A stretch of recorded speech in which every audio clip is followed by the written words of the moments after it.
Hello friends, welcome in the addiction IAS classes. तो आज के इस वीडियो में हम ज्योग्राफी का एक बहुत ही इम्पोर्टेंट चैप्टर देखने वाले हैं। ये है इंडियन मॉनसून के बारे में। If you are preparing for the civil service examination or any other competitive examination, then it is very important to know about the Indian climate and monsoon। तो चलिए स्टार्ट करते हैं, देखते हैं आज हमारा कंटेंट क्या क्या है। तो इंडियन मॉनसून के हमारे इस वीडियो में आज हम क्या क्या पढ़ने वाले हैं, देखते हैं। भारत की जलवायु और मॉनसून का प्रभाव सबसे पहले हम ये देखेंगे। उसके बाद देखेंगे कि ITCZ, ये ITCZ क्या है और इंडियन मॉनसून पे इसका क्या इफ़ेक्ट पड़ता है। उसके बाद मॉनसून जो परफॉस्ट है यानी मॉनसून ब्रश जो है, यहाँ स्पेलिंग गलत हो गई है, ये इस पे हम ध्यान देंगे। उसके बाद ब्रेक इन द मॉनसून, यानी भारत के अलग अलग क्षेत्रों में कहीं बारिश होती है कहीं बारिश नहीं होती है, इस पे भी डिस्कशन करेंगे। फिर उसके बाद मॉनसून का निवर्तन यानी द रिट्रीट ऑफ मॉनसून, ठंडियों के मौसम में रिट्रीटिंग मॉनसून क्यों होती है उस पर डिस्कस करेंगे। और लास्ट में जो सबसे इम्पोर्टेंट सेक्शन होगा हमारा, वो होगा कि हम मॉनसून रिलेटेड और इंडियन क्लाइमेट रिलेटेड कुछ इम्पोर्टेंट क्वेश्चंस को डील करेंगे जो पिछले साल पूछे गए हैं या आने वाले समय में पूछे जा सकते हैं।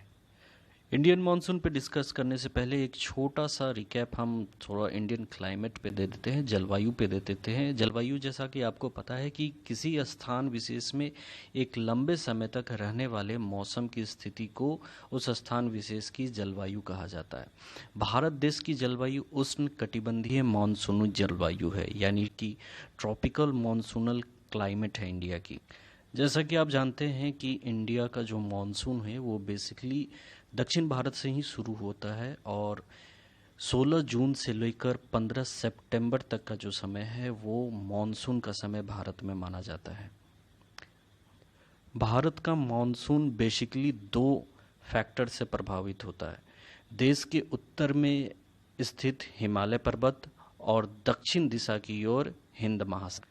देश के उत्तर में स्थित हिमालय पर्वत मध्य एशिया की शीतल हवाएं विशाल हिमालय के अवरोध के कारण भारत में नहीं आ पाती। महान हिमालय की उपस्थिति देश के विभिन्न भागों में अच्छी वर्षा कराने के लिए बहुत ही अहम भूमिका निभाती है।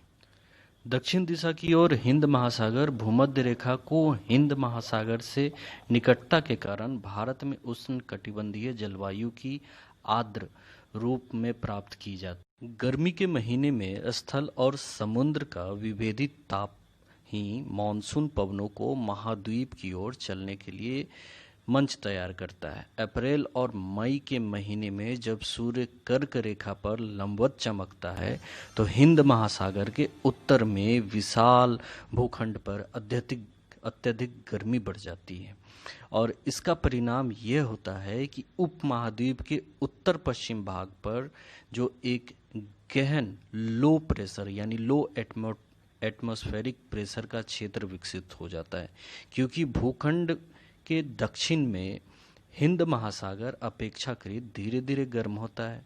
निम्न वायु दाब यानी लो प्रेशर केंद्र विषुवत रेखा के उस पार से दक्षिण पूर्वी व्यापारिक पवनों को आकर्षित कर लेता है और इन दशाओं में ITCZ यानी उष्ण कटिबंधीय अभिसरण क्षेत्र विकसित होता है। आप इस इमेज में उत्तर पश्चिम का वो हिस्सा देख पा रहे हैं जहां लो प्रेशर एरिया क्रिएट किया जा रहा है और यहां आप देख पा रहे हैं कि किस तरह ट्रॉपिक ऑफ कैंसर पे सूर्य एकदम लंबवत स्थिति में चमक रहा है। तो ये ITCZ को क्रिएट करता है। चलिए बताते हैं ITCZ क्या होता है और इसका इंडिया के मॉनसून पे क्या इफेक्ट है। ITCZ को बेहतर समझने के लिए यहाँ हम देख पा रहे हैं इस फिगर में वेस्टर्ली ट्रेड विंड और ईस्टर्ली ट्रेड विंड को। ITCZ यानी इंटर ट्रॉपिकल कन्वर्जेंस जोन दरअसल एक निम्न वायु दाब वाला क्षेत्र है। इस क्षेत्र में व्यापारिक पवनें मिलती हैं, अतः इस क्षेत्र से वायु ऊपर उठने लगती है। जुलाई के महीने में ITCZ 20 डिग्री से 25 डिग्री उत्तरी अक्षांश के आसपास गंगा के मैदान में स्थित हो जाता है। इसे कभी कभी मानसून गर्त भी कहा जाता है। यह मानसून गर्त उत्तर और उत्तर पश्चिम भाग भारत पर तापीय निम्न वायुदाब यानी लो एटमॉस्फेरिक प्रेशर क्रिएट करती है। आईटीसीजेड के उत्तर की ओर खिसकने के कारण दक्षिणी गोलार्ध की व्यापारिक पवनें यानी कि ट्रेड विंड्स 40 डिग्री और 60 डिग्री पूर्वी देशांतर के बीच विषुवत वृत्त को पार कर जाती है और कोरियोलिस फोर्स के प्रभाव के कारण विषुवत वृत्त यानी इक्वेटर को पार करने वाली इन व्यापारिक पवनों की दिशा दक्षिण पश्चिम से उत्तर पूर्व की ओर हो जाती है। इसी को भारत में दक्षिण पश्चिम मानसून का आना कहते हैं। आईटीसीजेड के कारण दक्षिण भारत में 15 डिग्री उत्तरी अक्षांश पर पूर्वी जेट प्रवाह बहने लगती है। इसी पूर्वी जेट प्रवाह को भारत में मानसून प्रस्फोट यानी कि मानसून ब्रस्ट के लिए जिम्मेदार माना जाता है। दक्षिण पश्चिम मानसून केरल तट पर 1 जून को पहुंच जाता है और शीघ्र ही 10 और 13 जून को के बीच ये आर्द्र पवनें जो हैं वो मुंबई और कोलकाता तक पहुंच जाती है। 15 जुलाई तक संपूर्ण भारतीय उपमहाद्वीप दक्षिण पश्चिम मानसून के कारण प्रभावित हो जाता है और भारत में गरज के साथ बहुत भारी वर्षा होती है। ब्रेक इन द मानसून यानी मानसून में विच्छेद। दक्षिण पश्चिम मानसून काल में एक बार कुछ दिनों तक वर्षा होने के बाद यदि 1 या 2 या कई हफ्ता तक वर्षा न हो तो इसे मानसून विच्छेद यानी ब्रेक इन द मानसून कहा जाता है। ये विच्छेद विभिन्न क्षेत्रों में विभिन्न कारणों से हो सकता है, जैसे कि उत्तरी भारत के विशाल मैदान में मानसून का विच्छेद उष्ण कटिबंधीय यानी सब ट्रॉपिकल जोन जो है वहाँ साइक्लोन्स की संख्या कम हो जाने से और अतः उष्ण कटिबंधीय अभिसरण तंत्र जो है क्षेत्र जो है आईटीसीजेड इसके बदलाव के कारण हो सकता है। ये आप देखिए कि यहाँ जो उत्तर भारत का जो विशाल प्लेन्स है, जो नॉर्दर्न प्लेन्स जिस नाम से जाना जाता है, तो यहाँ एक ड्रॉट का क्षेत्र विकसित हो रहा है। ये आप देख पा रहे हैं, ये ड्रॉट का एरिया विकसित हो पा रहा है क्योंकि इसका एक सबसे बड़ा रीज़न ये होता है कि यहाँ आईटीसीजेड जो है इसमें कुछ चेंजेस आ जाते हैं और आईटीसीजेड में जो चेंजेस आते हैं वो इस वजह से होता है कि जो व्यापारिक पवनें होती हैं वो और साइक्लोन्स जो होते हैं वो इन क्षेत्रों से कम हो जाते हैं, इन क्षेत्रों से बिल्कुल गायब से हो जाते हैं। पश्चिमी तट पर मानसून विच्छेद यानी मानसून ब्रेक तब होता है जब आर्द्र पवनें यानी मॉइस्चर वाली जो पवनें हैं तट के बिल्कुल समानांतर बहने लगती हैं। भारत के अलग भौगोलिक दृष्टिकोण से दक्षिण पश्चिम मानसून को हम 2 भागों में बांट सकते हैं। पहला जो है वो है बंगाल की खाड़ी की शाखा और दूसरा है अरब सागर की शाखा। दक्षिण पश्चिम मानसून द्वारा लाई गई कुल आर्द्रता का 35% भाग बंगाल की खाड़ी से आता है, जबकि 65% भाग अरब सागर से आता है। अतः मानसून की अरब सागर की शाखा बंगाल की खाड़ी की शाखा की तुलना में अधिक शक्तिशाली होता है। राजस्थान में पर्वतीय अवरोध न होने के कारण अरब सागर मानसून की उत्तरी शाखा की वर्षा यहाँ नहीं हो पाती। यहाँ मानसूनी शाखा सिंध नदी के डेल्टा क्षेत्र कच्छ की खाड़ी से आगे बढ़कर राजस्थानी मरुस्थल को पार कर हिमालय पर्वत से टकराती है। इसके कारण हिमाचल प्रदेश के धर्मशाला के समीप अधिक वर्षा होती है। मैदानी भागों की ओर लौटते समय इस मानसूनी हवाओं में नमी की मात्रा अत्यंत कम हो जाती है, यानी ये अपना सारा मॉइस्चर पहाड़ों से टकराकर वहाँ गिरा देती है, जिससे इस लौटती हुई हवाओं द्वारा राजस्थान को बहुत ही कम वर्षा मिल पाता है और इसी वजह से वृष्टि छाया क्षेत्र का भी निर्माण होता है, यानी रेन शैडो एरिया। इस इमेज में आप रेन शैडो को देख पा रहे हैं। जब बादल घनीभूत होकर मॉइस्चर को पहाड़ों से टकराती है तो वो उस स्थान पे भारी बारिश करती है, लेकिन इसी के इतर अगर वो एरिया जहाँ वो बादल क्रॉस कर रहा होता है, उस पहाड़ी एरिया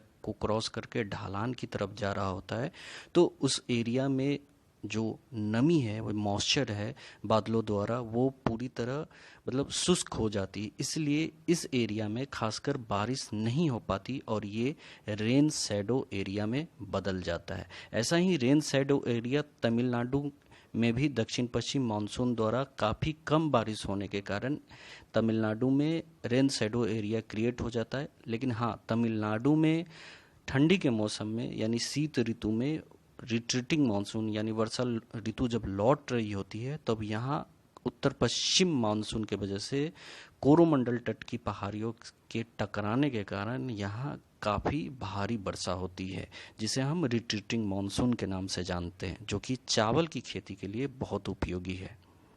विंटर के मौसम में बंगाल की खाड़ी तथा अरब सागर के उष्णकटिबंधीय चक्रवातों की उत्पत्ति होती है। ये चक्रवात आंध्र प्रदेश एवं उड़ीसा के पूर्वी तटीय क्षेत्र तथा गुजरात के पश्चिम तटीय क्षेत्रों में भारी हानि पहुंचाती है।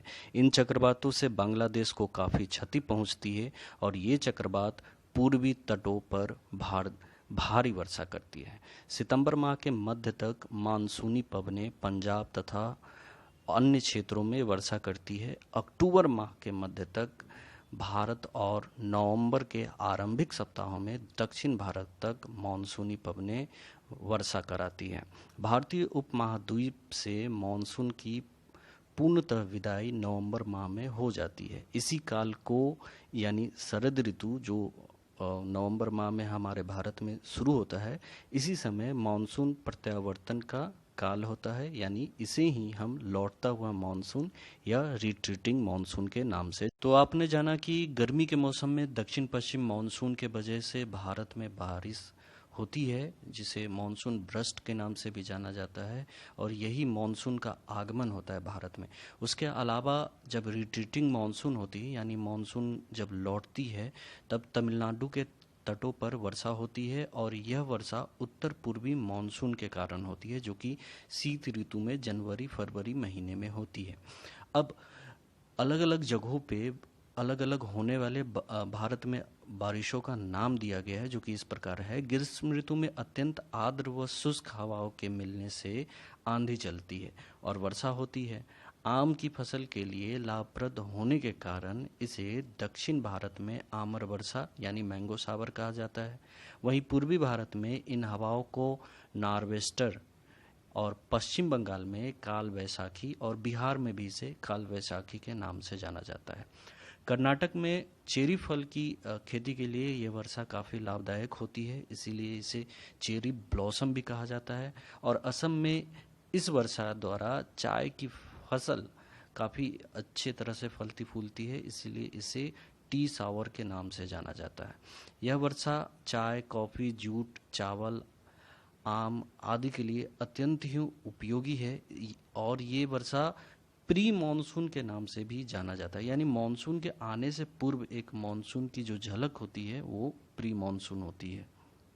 तो इस प्रकार देखा आपने कि भारत का जो मानसून था, ये पूरा उसका फेनोमेना मैंने आपको बताया, इसके ओरिजिन से लेके इसके लौटने तक की प्रक्रिया, और ये फाइनली आगे चलकर किस तरह अरब सागर में या फिर बंगाल की खाड़ी से इन्फ्लुएंस होकर भारत में वर्षा करती है। और इसके साथ ही हम इकोनॉमिकल पहलू को भी हमने देखा कि भारत एक कृषि प्रधान देश है और भारत की जो फसलें होती है वो पूर्णतः मानसून पे ही यानी वर्षा पे ही निर्भर करती है। हालांकि बहुत जगहों पे हम आजकल बारिश पे निर्भर नहीं रहते हैं, सिंचाई की व्यवस्था द्वारा हम मतलब फसलों को उपयुक्त पानी मुहैया करा सकते हैं, सिंचाई मुहैया करवा सकते हैं, लेकिन अभी भी भारत एक कृषि प्रधान देश तो है ही, और ये पूर्णतः इसकी जो अर्थव्यवस्था है वो कृषि पे निर्भर है और कृषि मानसून पे निर्भर करती है।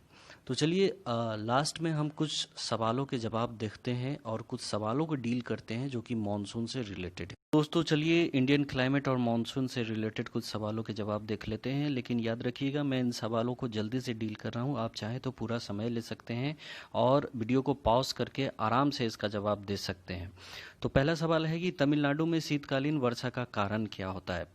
पहला ऑप्शन है उत्तर पश्चिम मानसून, बी उत्तर पूर्वी मानसून, दक्षिण पश्चिम मानसून और पश्चिमी विक्षोभ। तो जैसा कि मैंने आपको बताया था, इसका सही जवाब होगा बी यानी उत्तर पूर्वी मानसून।